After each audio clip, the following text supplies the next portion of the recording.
Time to show you guys how I make my deliciously pink beetroot butter. First, I fill up my NutriBlender with the beetroots, and then I'm adding in my oils. I did sunflower seed oil, pumpkin seed oil, which was mixed in the same thing. Then I went in with some olive oil. Then I went in with some almond oil. And now I'm going to blend for about 2 minutes. Family, I'm blending so that it can be nice and rich and thick and all mixed in with the oils before I add it to the heat. Now this frying pan was just a little bit too small, so you know what I did. Off camera, I switched it into a bigger pan. I also added in just a little bit of the hibiscus tea that I made, just to make sure we get that beautiful red color. So after I let cool, it was time to extract. So I'm just putting it in my old school coffee strainer. I grew up around Spanish people and they use those to make coffee. So to me, it's a coffee strainer. I don't know what else you do with it, but what I do with it is I make these beautiful products for you guys. All right, so once we get all that together, what's next? Time to make the butter, baby. So I added in some stearic acid, which actually helps our product become firm and not all melty, and it also helps mix in the oils with the liquids. So then we did like a cup of shea butter, a cup of cocoa butter, and I usually do a half and half of shea and cocoa butter, again because it gives me a very nice thick and fluffy consistency when I whip it. And everything usually melts down at about 160 degrees Fahrenheit. So you already know I'm trying to get my professional on, so I got a whole thermometer. Let's go.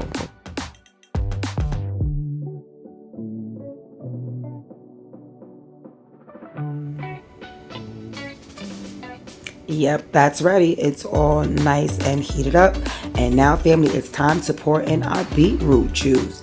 Yes, this is the beetroots and the oil. And my thing was making sure we got the beetroot juices in this oil because that's where our color is going to be coming from. So you definitely know we're going to be preserving this this mixture because it will get rancid and go bad if you do not add a preservative. The preservative that I'll be using in this, I will be showing you a little bit later. All right, guys, it's time to refrigerate. And after about 30 minutes, here we go. It's nice and soft enough, and watch what's about to happen. Ooh, pretty color. Now, I'm going to be honest with you, family. This right here would be ready to go after this one whipping. But I want to make a nice and fluffy butter. But I'm really thinking that I could make like a hair lotion with this next time. Leaving it at this consistency, it would be equivalent to a hair lotion. But that's not what we're going for. We are going for a fluffy, rich, whipped butter. Family, now I could be taking this time out to tell you the benefits of beetroot butter in your hair, but even in the Bible studies that I teach you guys, you know, I say study to show yourselves approved. So why would I tell you everything? You know what I mean? Do your homework, guys. Okay, in the description, I will tell you what beetroot butter will do for your hair because I'm not trying to keep the secrets to myself. I want y'all to actually buy this stuff. Okay, so right now what I'm doing is I'm just, I'm stirring, getting the sides up, because there were some pieces that were kind of still solid and stuck to the sides of the bowl. But honey, this is looking beautiful already. So there's a lady, she was like, I whoop and scoop and whoop and scoop. So I do the same thing. I whoop and scoop and whoop and scoop, right? Okay, family, so just watch and just look at the beauty take place right before your eyes. As we're adding the air to it, it gets a little lighter. And now it's time to go back in the freezer. And here we go.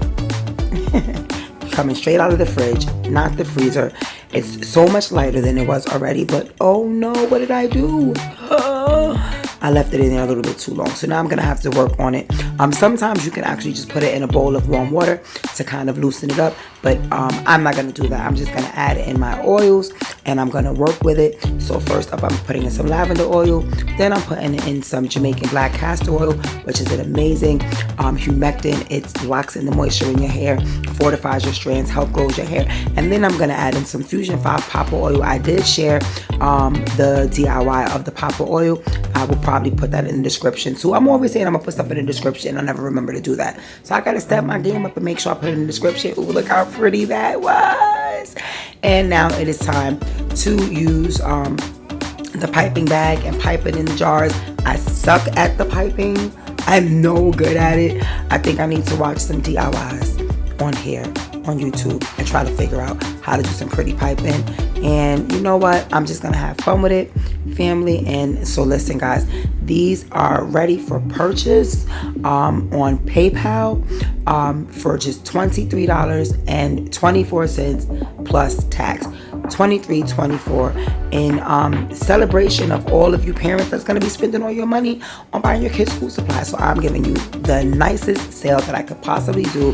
You guys have A1 ingredients in here with my time, my energy, and my love. So I think $23.24, that's a bargain. It's a steal. So all right, guys, that was it. You saw how to make it. Hopefully you buy it, and I'm out. Oh, and one more thing. Fusion 5 Essentials products can be purchased via PayPal.